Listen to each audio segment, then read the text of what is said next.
All right, folks, part two of the Malzberg panel, back with criminal defense attorney Janet Johnson and senior partner of the offices of Adam M. Thompson.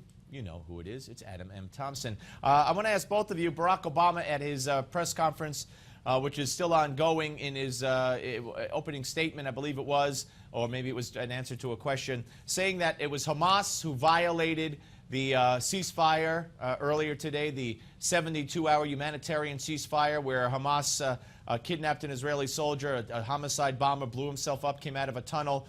2 Israeli soldiers died. 1 was reportedly kidnapped. Yet the media says both sides claim that the other broke the ceasefire, as if, you know, why would you listen to what Hamas has to say?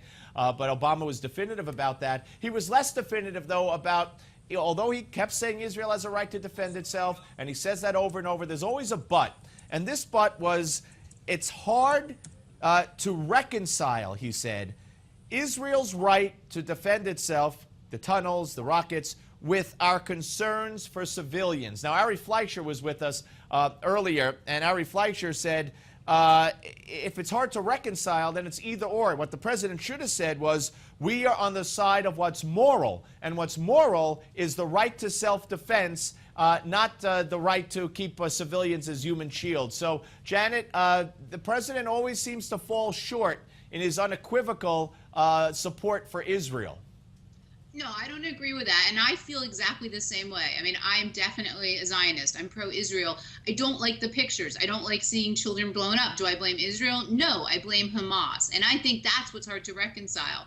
You can't just say it's, you know, good for Israel. It's not good for Israel, and the optics aren't good.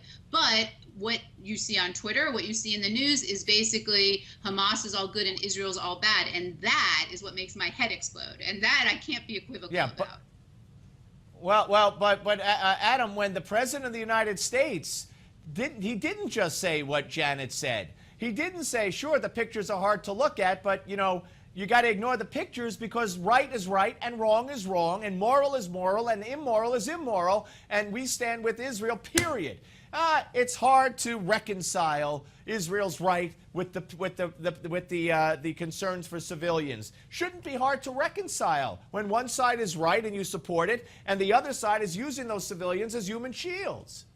1,000%, Steve, hit the nail on the head. I said this the other day on another show here on Newsmax, America's Forum. Obama has to speak up and be clear and direct in his support for Israel. There was a ceasefire. Israel and both sides agreed to it. Israel was honoring it, and then less than an hour and a half into the ceasefire, here come the rockets. 8 were fired, 7 of which actually landed and went off, and 1 was intercepted. And here come more Hamas terrorists through tunnels, of which they used a vest to explode, killing 2 Israeli soldiers and supposedly kidnapping another. That's clear cut. That's just obvious facts. Adam and Janet, I heard Zogby, not John Zogby, the pollster, but his brother with the Arab American League on CNN. And he said, you know what? And I'll just tell you this story. He says, it kind of reminds me what happened today of the Japanese soldiers who decades after the war was over thought the war was still on. And that's probably what might have happened here. You know, these soldiers might have been in a tunnel and they didn't know there was a ceasefire, and they came out, and John Berman on CNN is like, interesting. You know, Janet, you're right. You want to knock your head against the wall. You want your head to spin, whatever.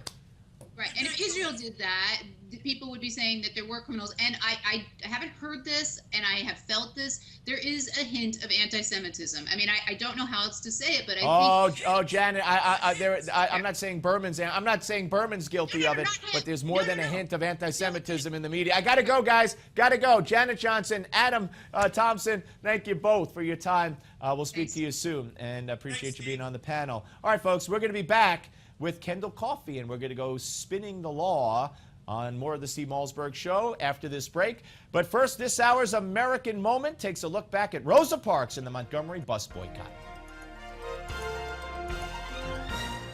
Her name is synonymous with the struggle for equal rights throughout America. But when Rosa Parks stepped on that Montgomery, Alabama bus on December 1st, 1955, she didn't set out to make history. She just wanted to get home. Montgomery's segregated buses had divided seating. white passengers in front, colored passengers in the back. Contrary to popular belief, Rosa was sitting in the back of the bus. But when the bus driver needed more seats for his white passengers, he ordered her and 3 others to vacate their seats. The others complied and moved, but Rosa quietly refused and was quickly arrested. Working alongside Dr. Martin Luther King, Rosa's arrest sparked a highly effective citywide protest with African Americans boycotting city buses. December 5th was the day that people stayed off in large numbers and did not ride the bus. In fact, most of the buses, I think all of them were just about empty. Rosa's protest and resulting boycott didn't end segregation, but it sparked a movement that ended the racial system, paving the way for a more equal society.